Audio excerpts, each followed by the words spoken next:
ஆண்டவராகிய இயேசு கிறிஸ்துவினுடைய நேற்றாம் திருமண அனைவருக்கு அன்பின் வார்த்தைகளை நான் தெரிவிக்கிறேன். கர்த்தர் உங்கள் ஒவ்வொருவரையும் ஆசீர்வதிப்பாராக. கர்த்தரை கிருபை உங்கள் மேல் தங்குவதாக. இந்த லெந்து நாட்களின் தொடர் தியானத்தில் இன்றைக்கு 21வது நாள் தியானத்திற்கு நாம் வந்திருக்கிறோம். 25/3/2025 செவ்வாய்க்கிழமை. இந்த நாளிலே நான் சிலுவை குறித்து தியானத்தோடு நாம் இந்த நாளை ஆரம்பிப்பது உண்டு. கலாத்தியரின் புத்தகம் 6ஆம் அதிகாரம் 14ஆம் வசனத்தை இந்த நாளுக்குரிய சிலுவை தியான வசனமாக நான் உங்களோடு பகிர்ந்து கொள்ள விரும்புகிறேன். கலாத்தியர் 6:14 எடுத்தவர்கள் வாசியுங்கள்.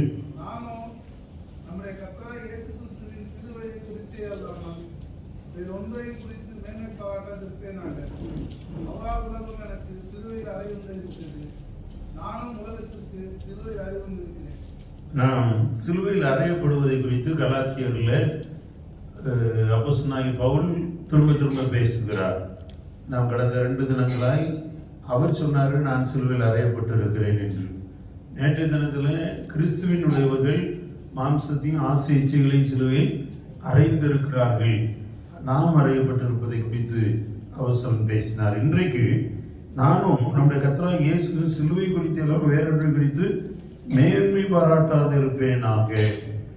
சிலுவை குறித்து மேன்மை பாராட்டுதல் அது எப்படி இருக்கிறதா?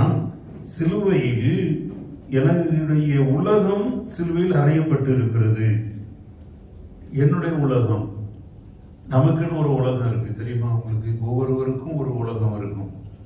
மொத்தமா இருக்கிற ஒரு உலகத்துல நாம் வாழுகிறோம். ஆனா உங்களுக்குன்னு ஒரு தனிப்பட்ட உலகத்தை வைத்திருப்பீர்கள். உங்களுடைய நடை, உடை, பாவனை, உங்களுடைய பேச்சு, உங்களுடைய தொடர்பு, உங்களுடைய எல்லைக்குள் இருக்கிறவர்கள் என்று உங்களுக்குன்னு இருக்கிற அந்த உலகம், அது ஒரு சில நேரங்களில் நல்ல உலகமாக இருக்கும், ஒரு சில நேரங்களில் கெட்ட உலகமாக இருக்கும். உங்களுக்குன்னு இருக்கிற உலகம் எப்படி இருக்கு? உங்களுக்கு நீங்கள் வச்சிருக்க உலகம் சிலுவையில் அறையப்பட்டிருக்கா? உங்களுக்கு நீங்கள் எதெல்லாம் ப்ரையாரிட்டின்னு சொல்கிறீங்களோ அதையெல்லாம் சிலுவையில் அறையப்பட்டு இருக்கிறதா? சிலுவைக்கு அப்புறம்தான் என்னுடைய உலகம் என்று நீங்கள் சொல்ல முடியுமா?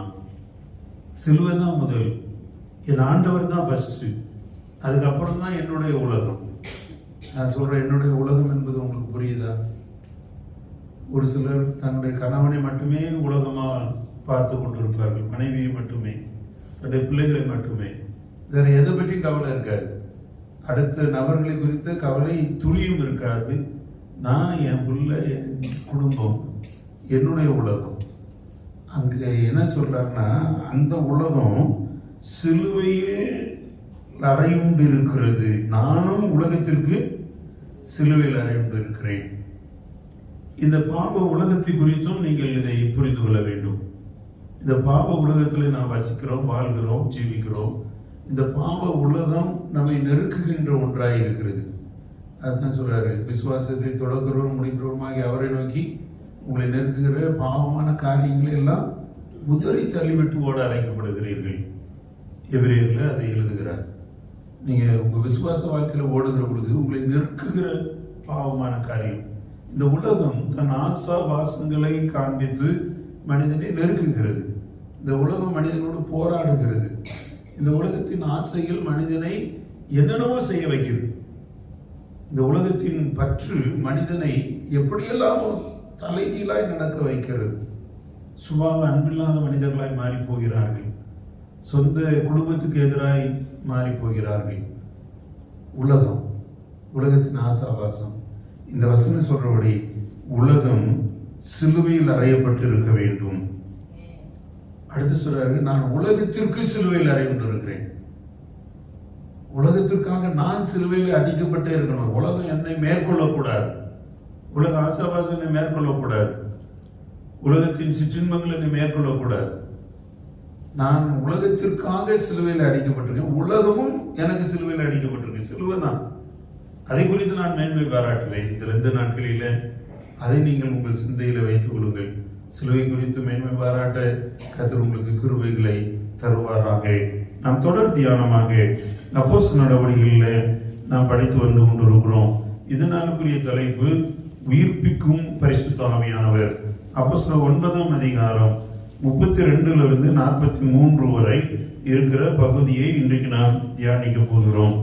இந்த பகுதியில் இந்த வசனங்களை நீங்கள் வாசிப்பீர்கள் என்றால் இங்கே பேதுருவை கொண்டு ஆண்டவர் செய்கின்ற அடுத்த சில அற்புதம், அதில் மிக முக்கியமாக என்ன விதமான அற்புதம் நடைபெறுகிறது என்றால் ஒரு உயிர்ப்பித்தல் நடைபெறுகிறது.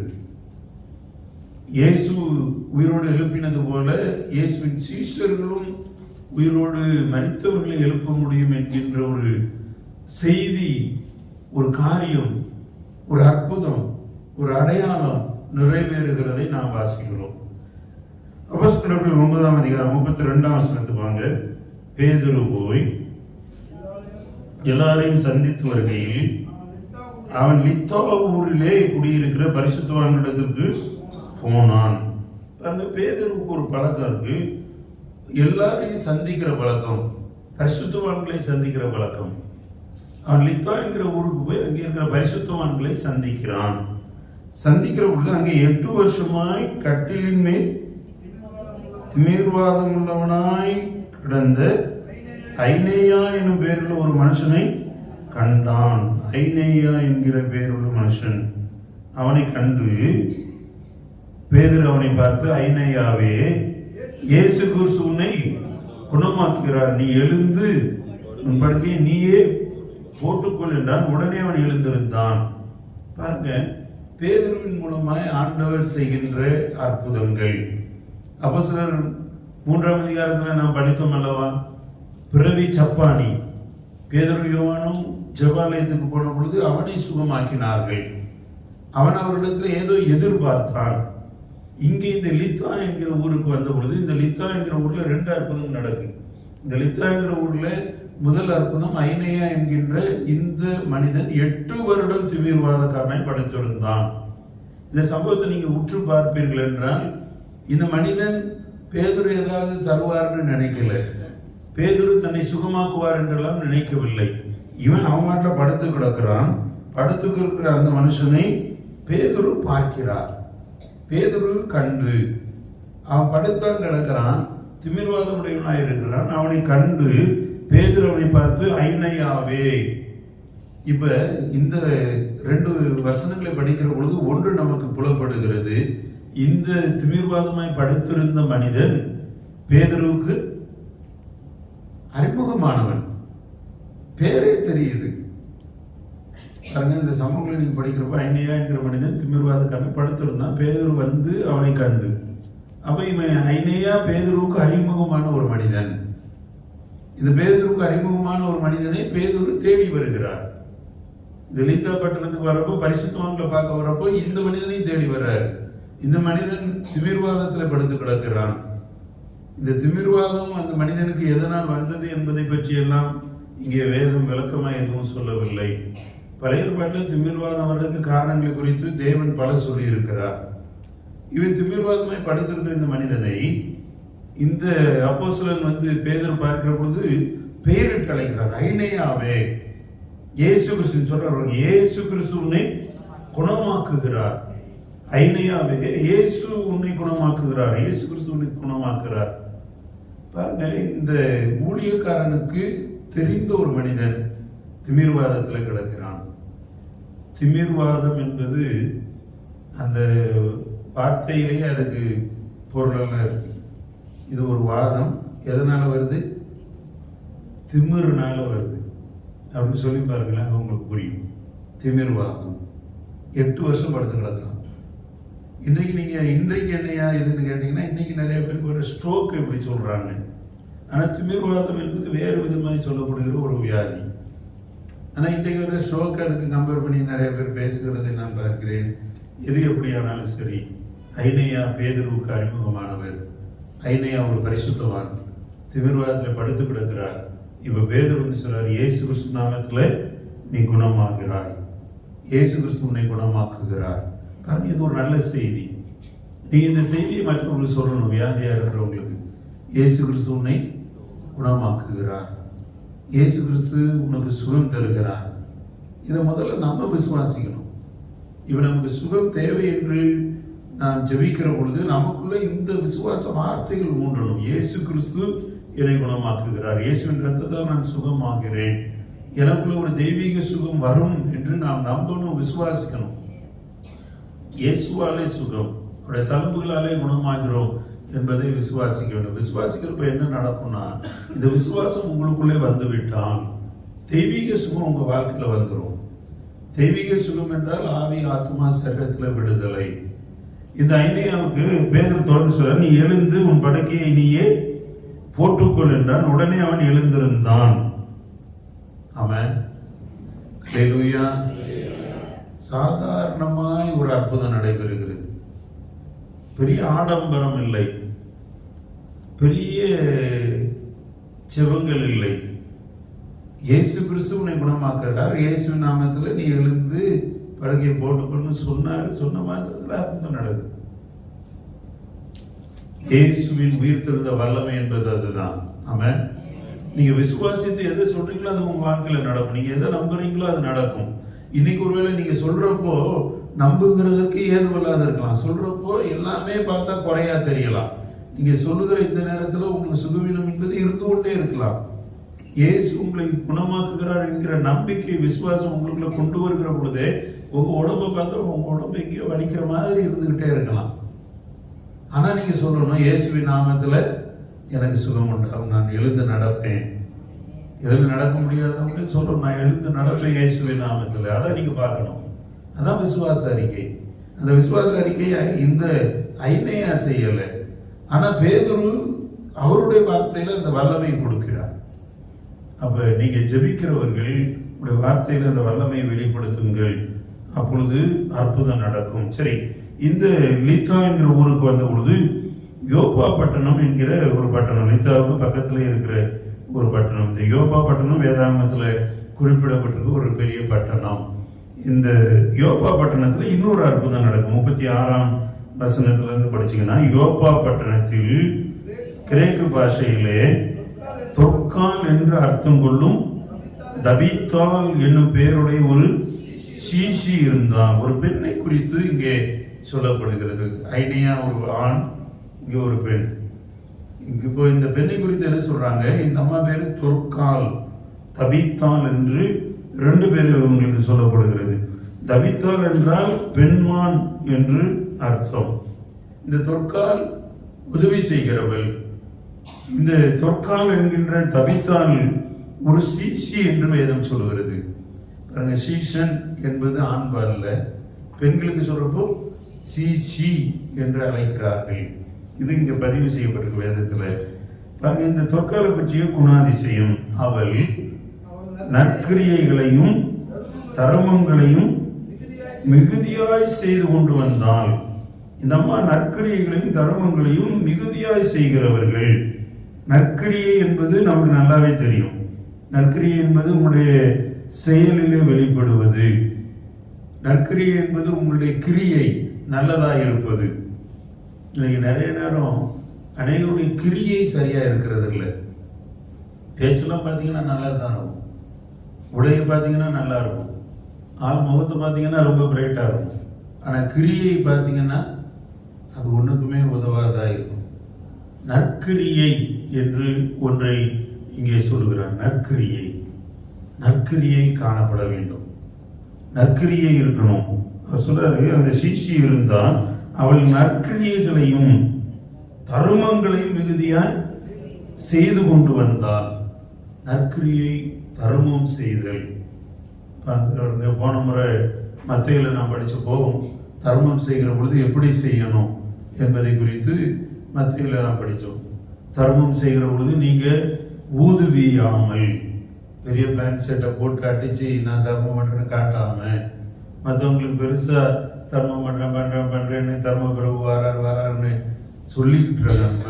நீங்க தர்மம் செய்வது, ஆண்டவருக்கு என்று கொடுப்பது, தர்மங்களை பண்ணுவது.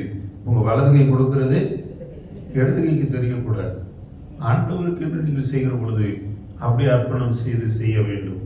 இன்னைக்கு நிறைய பேர் அப்படி இல்லை, கொடுத்தா அதை பப்ளிசிட்டி பண்ணி கொடுக்க வேண்டும் என்று விரும்புகிறார்கள். அப்படி காரியங்கள்லாம் இருக்கு. ஆனால் இந்த பெண்ணை குறித்து அங்கே இருக்கிறவங்க சொல்றாங்க, இவர் தான தர்மம் பண்ணுகிறவர்களாய் இருந்தால், நற்கிரியைகள் செய்கிறவர்களாய் இருந்தால், அந்நாட்களில் அவள் வியாதிப்பட்டு மரணமடைந்தாள். அவளை குளிப்பாட்டி மேல் வீட்டிலே கிடத்தினார்கள். இப்ப இந்த அம்மா இறந்து போனார்கள். இப்ப லீத்தா பட்டணத்துக்கு, லீத்தா என்கிற ஊர்ல பேதுரு இருக்காரு. யோப்பா பட்டணம் லீத்தாவுக்கு பக்கத்துல இருக்கு. பேதுரு அவரிடத்தில் இருக்கிறார் என்று சீஷர்கள் கேள்விப்பட்டு தாமதம் இல்லாமல் தங்களிடத்தில் வர வேண்டும் என்று சொல்லும்படி 2 மனுஷரை அனுப்பினார்கள். பேதுரு எழுந்து அவர்களுடைய கூட போனான். அவன் போய் சேர்ந்த பொழுது அவர்கள் அவனை மேல் வீட்டுக்கு அழைத்து கொண்டு போனார்கள். அப்பொழுது விதவைகள் எல்லாரும் அழுது, மேல் வீட்டுக்கு அவர் போறாரு. போறப்போ அங்க தொற்கால் மறித்து விட்டதுனாலே பெண்கள் உட்கார்ந்து அழுதுகிட்டு இருக்காங்க. தொற்கால் தங்களுடன் கூட இருக்கையில் செய்திருந்த அங்கிகளையும் வஸ்திரங்களையும் காண்பித்து அவனை சூழ்ந்து நின்றார்கள். தான தர்மம் பண்ணுகிறவளாய் இருந்த இந்த தொற்கால், மற்றவர்களுக்கு உதவி செய்கிற நற்கிரியை செய்கிறவர்களாய் இருந்த தொற்கால், அவர் என்ன பண்ணுகிற தொழிலை செய்தாலாம்? அங்கிகளையும் வஸ்திரங்களையும் செய்கின்ற ஒரு தொழில். அப்ப பேதுரு வருவாரு, அவருக்கு ஒரு அங்கியை தைக்கணும்னு கூட இந்த மாதிரி என்ன பண்ணிக்கிட்டு இருந்திருக்கலாம். ஒரு அங்கியை தைத்து ஆயத்தம் பண்ணி இருக்கலாம். அப்படி ஒரு ஊழியத்தில் இருக்கிறவர்களுக்காகவும் ஒரு ஆயத்தம் செய்கிற மகள் அந்த தொற்காலுடைய காரியம். அவள் ரொம்ப தன்னை அதில் ஈடுபடுத்தி கொண்டு இருக்கிறார். இந்த தொற்கால் மறித்த போது அங்க பெண்கள் அதை எடுத்து காமிக்கிறாங்க. இந்த அம்மா பாருங்க, அங்கிகளை தைத்தவர்கள், ஆண்டவருக்குன்னு ஏதோ ஒன்றை செய்தவர்கள். என் அன்புக்குரியவர்களே, நீங்கள் ஆண்டவருக்கு என்று செய்கிற பிரயாசங்கள் இன்றைக்கு ஒருவேளை கைதட்டு வாங்காம இருக்கலாம், பாராட்டு பெறாம இருக்கலாம், தெரியாம இருக்கலாம். ஆனால் ஆண்டவர் அவற்றையெல்லாம் நினைவில் வைக்கிறவர். உங்களுடைய அன்புள்ள பிரயாசங்கள் ஒருபோதும் வீணாய் போவதில்லை. உங்களுடைய பிரயாசங்களுக்கு என்ற பலன் இன்றைக்கு இல்லாமல் போகலாம், இன்றைக்கு சொல்லப்படாமல் போகலாம், நினைக்கப்படாமல் போகலாம், பாராட்டப்படாமல் போகலாம். உங்க பிரயாசங்களுக்கு ஒரு பலனே இல்லை என்று ஒரு சூழ்நிலை கூட உருவாகலாம். ஆனாலும் பாருங்க, உங்க பிரயாசங்களுக்கு என்ற பலனை அன்புள்ள தேவன் தருகிறவராய் உங்களுடைய பிரயாசங்களை குறித்து அவங்க சொல்றாங்க. இந்த அம்மா செய்த காரியங்கள். அப்பொழுது பேதுரு என்ன பண்றாரு பாருங்க, வாசிங்க 40ஆம் வசனம்.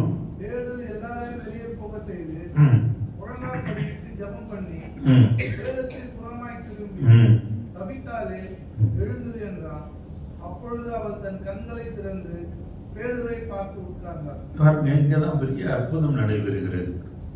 இந்த பெரிய அற்புதம் எப்படி நடக்க பாருங்க. பேதுரு எல்லாரையும் வெளியே போக செய்து முழங்கால் படியிட்டு ஜெபம் பண்ணி, முழங்கால் படியிட்டு ஜெபிக்கிற ஒரு வழக்கம் அது பேதுரு கிட்ட இருந்திருக்கு, இயேசு கிட்ட இருந்துச்சு. அந்த வழக்கம் இன்றைக்கு திருச்சபைக்குள்ளே காணப்பட வேண்டும். நமக்கு விசுவாசிகளுக்குள்ள அது இருக்கணும். முழங்கால் படியிட்டு ஜெபம் பண்ணி, வசனம் சொல்றது பிரேதத்தின் புறமாய் திரும்பி. அப்ப இது கன்ஃபார்ம் பண்ணப்பட்ட மரணம். குளிப்பாட்டி ட்ரெஸ்ஸை மாற்றி படுக்க வச்சாச்சு. அந்த காலத்தில் ஒருவேளை ஃப்ரீசர் இல்லாமல் இருந்திருக்கலாம். அதனால அப்படியே படுக்க வைத்திருக்கிறார்கள் கட்டிலின் மேல். இவர் ஜெபிக்கிறார். ஜெபித்து முழங்கால் படிட்டு ஜெபித்து பிரேதத்தின் புறமாய் திரும்பி சொல்றார், தவித்தாலே எழுந்துரு என்றான். அப்பொழுது அவள் தன் கண்களை திறந்து. என்ன அற்புதம் பாருங்க. உயிர்ப்பிக்கும் பரிசுத்த ஆவியானவர். செத்து போன இந்த பெண் உயிர்ப்பிக்கப்படுகிறார். பேதுருடைய வார்த்தையினால், பேதுருடைய ஜெபத்தினால். இந்த பேதுரு கொஞ்சம் திருப்பி பாருங்க. இயேசு எனக்கு தெரியவே தெரியாது, சத்தியமா தெரியாது, யாரா அந்த ஆளு அவனே எனக்கு தெரியாது என்று சபித்தவன், சத்தியம் பண்ணினவன், இயேசு விட்டு தூரம் போனவன். ஆனால் இயேசுவை திரும்ப அண்டிக் கொள்ளுகிற பாக்கியத்தை பெற்றவன். திரும்ப அவரிடத்துல வந்து விட்டான். என் அன்புக்குரியவர்களே, உங்கள் வாழ்க்கையில் ஒரு அற்புதம் நடக்கணும்னா, அற்புதத்துக்கு நீங்க கருவியாக மாற வேண்டும் என்றால், உங்கள் மூலம் ஆண்டவர் ஏதாவது ஒன்றை செய்ய வேண்டும் என்றால், நீங்க திரும்ப ஆண்டவரிடத்துல வந்து அண்டிக் கொள்வது பாக்கியம். திரும்ப ஆண்டவர்கிட்ட நீங்க இணைக்கப்படுவது அவசியம். தூரம் போயிருந்த பேதுரு தான், மறுதளித்த பேதுரு தான் ஆண்டவரிடத்தில் திரும்ப வந்து தன்னை இணைத்துக் கொண்டதனால், அப்போஸ்தலர் 2ஆம் அதிகாரத்திலே ஆண்டவர் வாக்கு பண்ணின பரிசுத்த ஆவியானவரை பெற்றதினால்.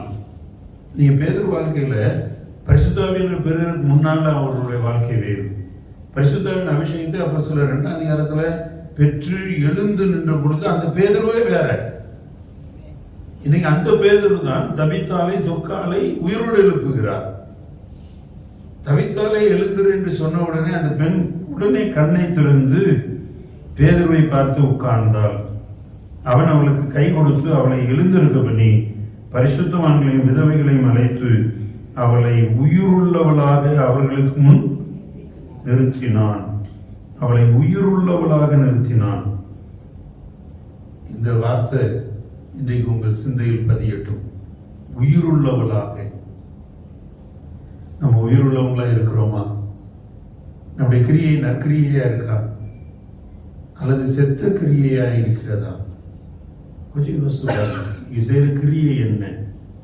செத்த கிரியை, ஒன்றுக்கும் உதவாத கிரியை, ஏதோ ஒண்ணு வம்புக்குன்னா பண்ணிக்கிட்டு இருக்கிறது, வீம்புக்குன்னா பண்றாங்கன்னு சொல்லுவாங்க பாருங்க, அந்த மாதிரி பண்ணி கொண்டு இருக்க கிரியை இருக்கிறதா?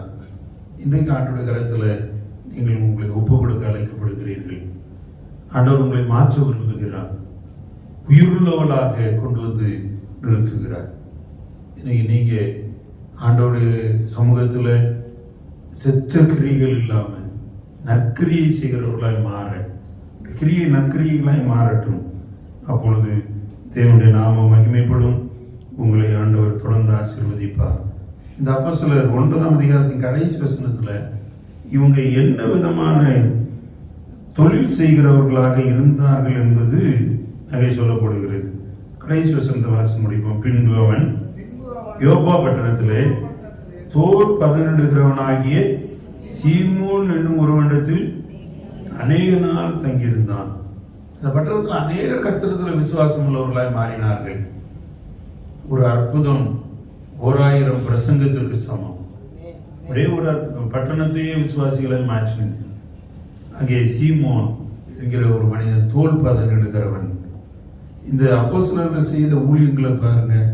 இந்த ஊழியங்களை அவங்க தங்களுக்கு ஒரு தொழிலை செய்து கொண்டே ஊழியம் செய்தார்கள். தோல் பதனிடுகிறவன்.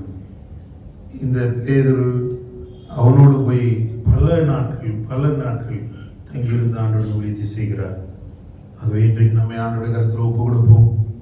உயிருள்ளவளாக அந்த தொற்காலை பேதுரு எழுந்து நிற்க பண்ணினார். இன்னைக்கு உங்களையும் ஆண்டவர் எழுந்து நிற்க வைக்க போகிறார். எல்லாரும் கண்களையும் மூடி ஆண்டோட கருத்தில் ஒப்பு கொடுத்த ஆண்டவரே, என்னை அப்படி மாற்றும், என்னை அப்படி உருமாற்றும் சுவாமி. தொற்காலை போல என்னுடைய கிரியை நற்கிரியையாக இருக்கட்டும். பரிசுத்தவான்கள் பணிவிடை செய்கிறதுல என்னுடைய கிரியை நற்கிரியையாக இருக்கட்டும். என் குடும்பத்தில் நான் சாட்சியாய் ஜீவிக்கிறதுல என் கிரியை நற்கிரியையாக இருக்கட்டும். இந்த உலகத்தில் நான் வேலை செய்கிற பொழுது என் கிரியை நற்கிரியையாக இருக்கட்டும். அப்பா, உலகம் எனக்கு சிலுவையில் அறையுண்டு இருக்கட்டும்.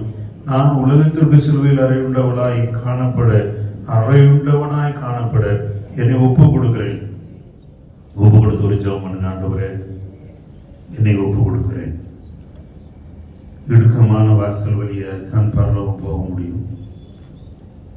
பூமிக்குரிய வாசல் விசாலமா இருக்கும். அது கேடு நிறைந்த ஒன்று. உலகத்தின் சிலுவையில் அறையப்பட்டு இருக்கிறதா? சிந்தித்து பாருங்க. பேதுரு மறுதலித்து போனவன், விசுவாசத்துல அலசலிப்பட்டவன். ஆனா அவனை கொண்டு ஆண்டவர் மரித்து போன தொற்கால் என்கிற தபித்தாவை உயிரோடு எழுப்பினார். என்ன ஆனந்தம்! உயிருள்ளவளாய் அவளை நிற்க செய்த பேதுருவின் வார்த்தையின் வல்லமை. இது பரிசுத்த ஆவியானவர்கள் தான் ஆயிற்று. பரிசுத்த ஆவியானவர்கள் அபிஷேகம் பெற்றதுனார். இந்த அபிஷேகம் எனக்கு வேணும் சுவாமி. என்னையும் நற்கிரியைக்கு, அப்பா, பரிசுத்தவான்களுக்கு சேவை செய்வதற்கு சுவாமி, நான் தான தர்மங்கள் பண்ணுவதற்கு என்னையும் நீர் உயிருள்ள ஒரு மகனாய் உமக்கு சாட்சியுள்ள உயிருள்ள சாட்சியாக என்னை நிறுத்தும் என்று அர்ப்பணிக்க பிள்ளைகளை கரம் பிடித்துக் கொள்ளும். ஆசீர்வதியும் வழிநடத்தும் அதிசயங்களை காணப்படும். இயேசுவின் நல்ல நாமத்தில் ஜெபிக்கிறோம் பிதாவே. ஆமென், ஆமென்.